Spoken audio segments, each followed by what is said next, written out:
అందరికీ నమస్కారం. ముందుగా ఓం గణేశాయ నమః అని కామెంట్ పెట్టి లైక్ చేసి మా ఛానల్ని సపోర్ట్ చేయండి ఫ్రెండ్స్. భాద్రపద శుద్ధ చవితి రోజున విఘ్నేశ్వరుడు పుట్టిన రోజని కొందరు, గణాధిపత్యం పొందిన రోజని ఇంకొందరు భావిస్తారు. మహేశ్వరాది దేవతా గణాలకు గణపతి ప్రభువు. అంటే సకల దేవతలకు ఆయనే ప్రభువన్నమాట. అందుకే ఏ పూజ చేసినా గణపతినే మనం తొలుత పూజించాలి. గణపతిని తలుచుకుంటే చేపట్టిన కార్యక్రమం, మంచి పనులు ఆటంకం లేకుండా సాగిపోతాయని హిందూ పురాణాలు పేర్కొంటున్నాయి. అందుకే హిందువులకు తొలి పండుగ కూడా వినాయక చవితే. వినాయక చవితి 2024 తేదీ శుభముహూర్తం. పంచాంగం ప్రకారం ఈ ఏడు 2024లో భాద్రపద మాసంలోని శుక్లపక్ష చతుర్థి తిథి సెప్టెంబర్ 6వ తేదీ శుక్రవారం మధ్యాహ్నం 3:01 ప్రారంభమై శనివారం సాయంత్రం 5:37 ముగియనుంది. ఉదయం తిథి ప్రకారం వినాయక చవితిని సెప్టెంబర్ 7న జరుపుకోవాలని పండితులు చెబుతున్నారు. విగ్రహ ప్రతిష్టాపనకు అనుకూల సమయం ఉదయం 11:03 నుంచి మధ్యాహ్నం 1:34 వరకు. వినాయకుడి ఆరాధనకు శుభముహూర్తం మధ్యాహ్నం 2:31 వరకు. ఈ సమయంలో గణపతిని ఆరాధిస్తే శుభం కలుగుతుంది అని పండితులు చెబుతున్నారు. హిందువులకు తొలి పండుగ వినాయక చవితే. అందుకు ప్రతి ఒక్కళ్ళూ తమ ఇంట్లో ఆ స్వామిని పూజిస్తారు. వినాయక వ్రతం, పూజా విధానం ఎలా చేయాలో పండితులు చెబుతున్నారు. వినాయక చవితి రోజున ప్రాతఃకాలమే లేచి ఇంటిని శుభ్రం చేయాలి. తర్వాత తలంటు స్నానం చేసి ఉతికిన లేదా కొత్త వస్త్రాలను ధరించాలి. మామిడాకులు తోరణాలు కట్టి ఇంటిని అలంకరించారు.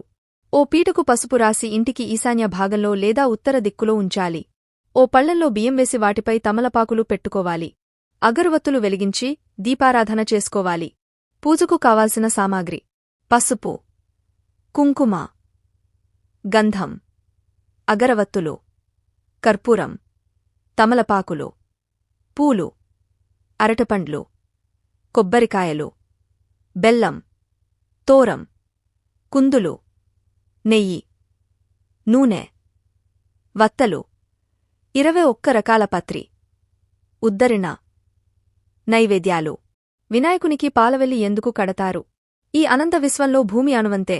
ఆ భూమి మీద నిలబడి పైకి చూస్తే సూర్యుడిని తలదన్నే నక్షత్రాలు కోటానుకోట్లు కనిపిస్తాయి. ఒక పాలసముద్రాన్నే తలపిస్తాయి. అందుకే వాటిని పాలపుంత లేదా పాలవెల్లి అని అంటాము.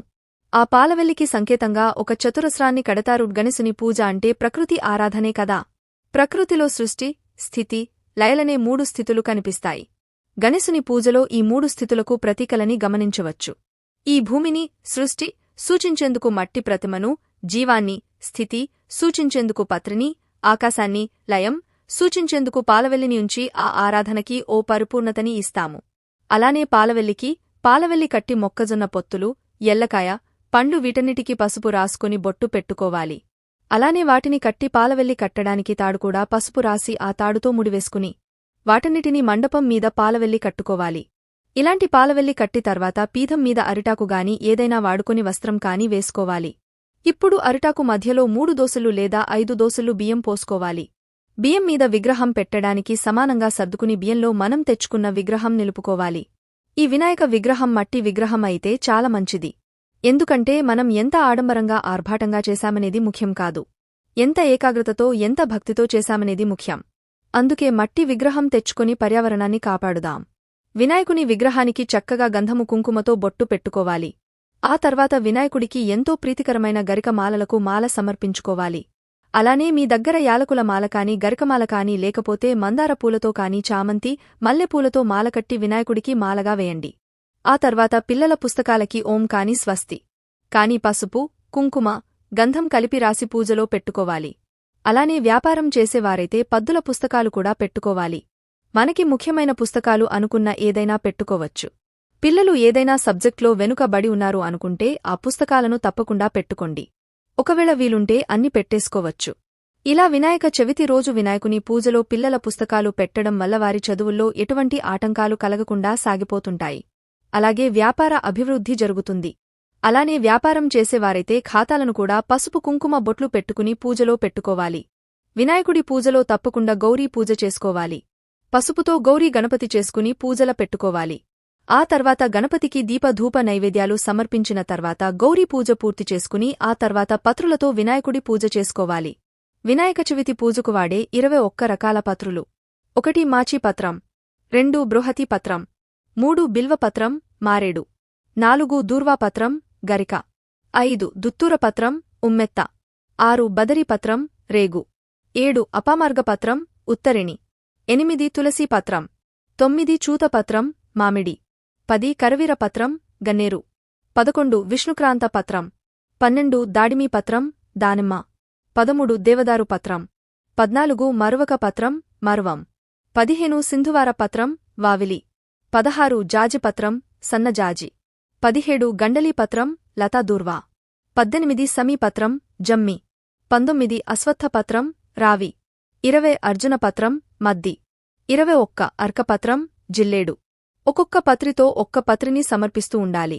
అలా 21 రకాల పత్రితో వినాయకుడికి పూజ చేసుకోవాలని, అలా 21 పత్రి దొరకకపోతే కనీసం 11 రకాల పత్రినైనా ఉండేట్లు చూసుకోవాలి. ముఖ్యంగా వినాయక చవితి రోజు పిల్లలతో పూజ చేస్తే చాలా మంచిది. పసుపు, కుంకుమ, గంధము, అక్షతలు పువ్వులతో వినాయకుడికి పూజ చేసుకోవాలి. ఈ వినాయక చవితి రోజు తులసిదళాలతో కూడా వినాయకుని పూజ చేసుకుంటాము. సంవత్సరంలో ఒక్క వినాయక చవితి రోజు తప్ప మిగతా ఏ ఒక్క రోజు కూడా వినాయకునికి తులసి దళాలతో పూజ చేయకూడదు. అలానే ఏ పూజ చేసినా సరే మొదట పసుపు గణపతి చేసుకుని ఆరాధిస్తారు. ఆ పసుపు గణపతిని కూడా తీసుకెళ్లి తులసి మొక్క దగ్గర పెట్టకూడదు. అలానే పూజకు సరిపడేంత పత్రి లేకపోతే పువ్వులు, అక్షింతలతో పూజలు చేసుకోవచ్చు. అలానే పత్రితో ఎప్పుడైనా వినాయకుడి కూడా నిండిపోయినట్లుగా వేయకండి. పత్రితో పూజ చేసిన తర్వాత కొన్ని అక్షింతలను చేతిలో పట్టుకుని వ్రతకల్ప పుస్తకంలో వినాయకుడి కథ చదువుకోవాలి. వినాయక చవితి రోజు వినాయకుని కథని తప్పకుండా వినాలి లేదా చదవాలి. వినాయక చవితి రోజు సాయంకాలం చంద్రుని చూడకూడదు అంటారు. ఒకవేళ చంద్రుని చూసిన ఎడల ఇలా మనం మధ్యాహ్నం కథ చదువుకొని ఉంటే లేదా కథ విని ఉంటే ఎటువంటి నీలాపనిందల పాలుకామో. కథ చదవడం పూర్తయిన తర్వాత మన చేతిలో ఉన్న అక్షింతలను కొన్ని దేవుడికి సమర్పించి ఇంకొన్ని మన సరస్సు మీద వేసుకోవాలి. ఆ తర్వాత నైవేద్యం సమర్పించి హారతి ఇవ్వాలి. గణపతికి ఇష్టమైన నైవేద్యం. ఆ నియమనిష్టలతో పూజించడం వల్లనే కాదు, ఆయనకి ఇష్టమైన నైవేద్యాలను సమర్పించడం వలన కూడా గణేశుని ఆశీస్సులు మనపై ఉంటాయి. ఆ గణపతి భోజనప్రియుడు. ఉండ్రాళ్ళు, కుడుములు, జిల్లేడుకాయలు, పాలతాలికలు, వడపప్పు, చెలివిడి, పులిహోర, పాయసం వంటివి గణపతికి ఇష్టమైన నైవేద్యాలు. అందులో ఉండ్రాళ్ళు, కుడుములు, మోదకాలు అంటే మహా ఇష్టం. వినాయక చవితినాడు ఆయనకు ఇష్టమైన నైవేద్యాలు సమర్పించడం వల్ల ఎంతో సంతోషించి ఆయురారోగ్య ఐశ్వర్యాలను అనుగ్రహిస్తాడు. తెలుసుకున్నారు కదా అని వినాయక చవితి రోజు వినాయకుని పూజ ఎలా చేసుకోవాలి అనేది. మీకు ఈ వీడియో నచ్చితే తప్పకుండా లైక్ చేసి షేర్ చేయండి. మరిన్ని మంచి వీడియోస్ కోసం మా ఛానల్ని సబ్స్క్రైబ్ చేయండి. ధన్యవాదాలు.